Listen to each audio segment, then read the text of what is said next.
Now I am going to describe the antibody mediated immune response. As the name suggests, it is mediated by the antibodies.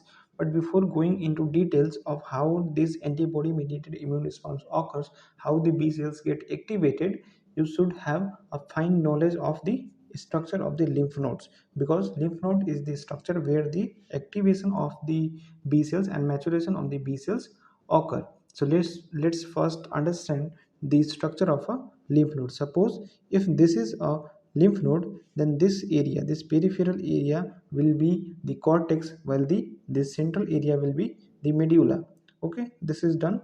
Now in the cortex, there are primary follicles. Suppose these are the primary follicles. In the primary follicles, the naive B cells reside. Okay, this is clear.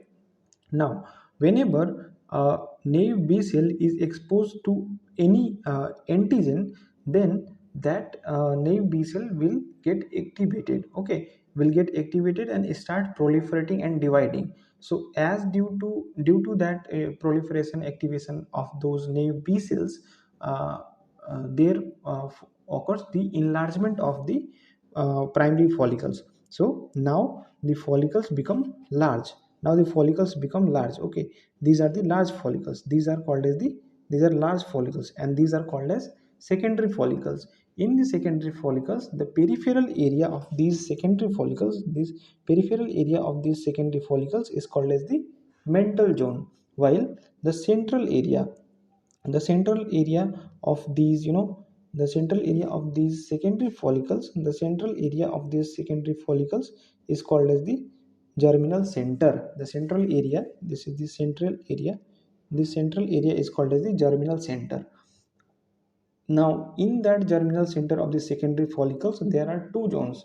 One is the light zone and the other one is the dark zone. So suppose if you divide this germinal center by a, if you divide this by a red line, so this is making one light zone and one dark zone of the germinal center of the secondary follicles, which are present in the periphery of the lymph nodes. Now I hope you all have understood the structure of a lymph node. Now it will be easy for you to understand the development of the B cells and the antibody mediated immune response. So the antibody mediated immune response begins with the activation of the B cells. Now how does the B cell get activated? So for that, the B cells has to endocytose the antigen, then it process the antigens and then load it over the MHC2 molecule, because B cell itself is a antigen presenting cell, so it present those processed antigen fragments to the MHC2 molecules and then present it to the helper T cell. This is the first signal that the B cell receives. After that, the second signal that is required is the binding of the CD40 receptor of the B cell to the CD40 ligand of the helper T cell. This is the second signal. After that, the third signal that is required is the cytokine signal. That is, the cytokines secreted from the helper T cells will act on the B cells. Once these three, these three signals are received by the B cells, then the B cells get activated, and once the B cell get activated, they form the centroblast. What are those centroblasts? Centroblasts are the large dividing cells. Okay, now as I described the structure of the lymph node, these centroblasts will form the secondary follicle. In the secondary follicle, through the mental zone, that is the periphery of the secondary follicle, they will enter into the germinal center. And which area of the germinal center?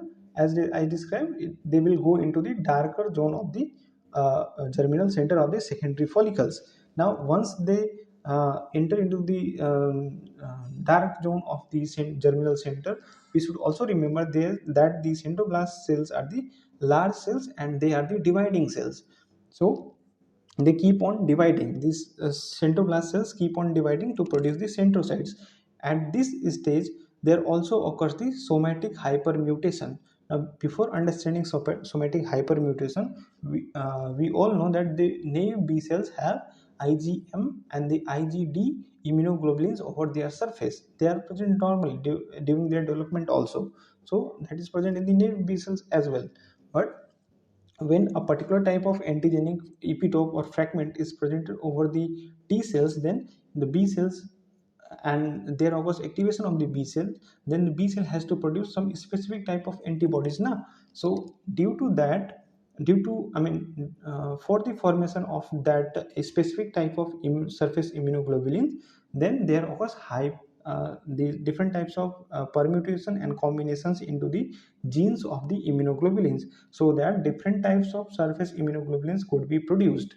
Okay, as a result, what we see, as these centroblasts are dividing also, and there is occurring somatic hypermutation also, that means different types of immunoglobulins, surface immunoglobulins are produced over those centrocytes, because centrocytes are the result of division of the centroblasts. Okay, so we see different types of centrocytes.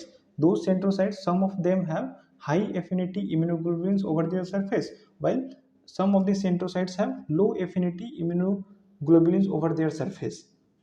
Okay, so what happens after that is that the those centrocytes which are having low affinity immunoglobulins over their surface, they get removed by the tingible body macrophages.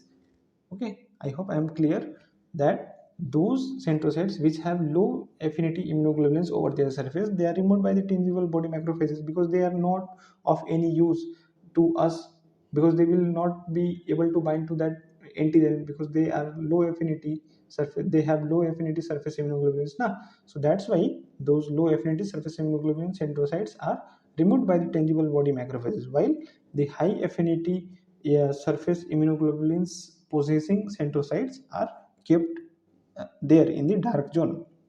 After that, that high affinity centrocytes, I mean those centrocytes which are having high affinity surface immunoglobulins, they enter into the lighter zone of the germinal center.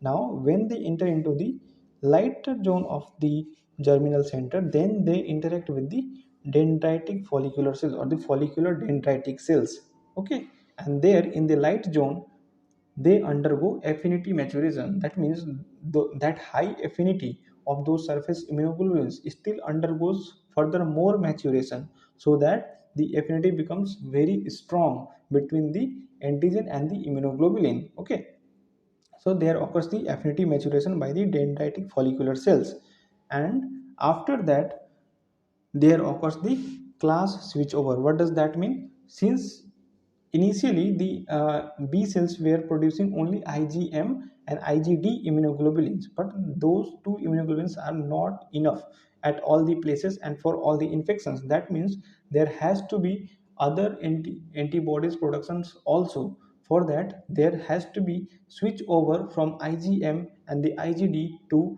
IgA, E, or the those type of immunoglobulins, all the immunoglobulins. So that is called as the class switchover. So this class switchover occurs in the lighter zone, while we have seen that the somatic hypermutation was being done at the centroblast stage in the darker zone. Okay, so please keep these things in mind. These are very fine details. Okay, so these are very important also to understand these things, and please do not mix them with each other.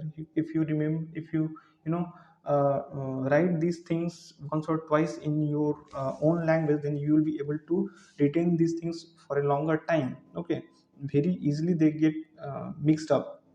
So be quite clear in these things. Okay, that class switchover occurs in the lighter zone of the germinal center, while the somatic hypermutation occurs in the darker zone of the germinal center and at the centroblast stage. Okay, so this class of switchover occurs to produce other immunoglobulins other than the IgM and IgD. Okay, so then there is, after class switchover, there is production of different types of immunoglobulins, and those centrocytes now get converted to plasma cells and memory cells. So till now I was saying the surface immunoglobulins, because the centroblast and the centrocytes possess the surface immunoglobulins. They do not produce the secretory immunoglobulins. They cannot release immunoglobulins. They can only hold the immunoglobulins over their surface after their production. Okay, that's why I was saying surface immunoglobulins. Okay, but now as the centrocytes get converted to plasma cells, now they are converted into such a cell which can now secrete the antibodies also in the blood. Okay, so now the after the centrocytes get converted to plasma cells, then plasma cells start secreting the antibodies. Okay, and those antibodies then act in different ways to produce the immune response and protect our body from different infections. So that is the whole mechanism or whole pathway of the the cell mediated, sorry, the humoral immune response or the antibody mediated immune response. Okay, I hope I was uh, very much clear to all of you to make you understand about this antibody mediated immune response.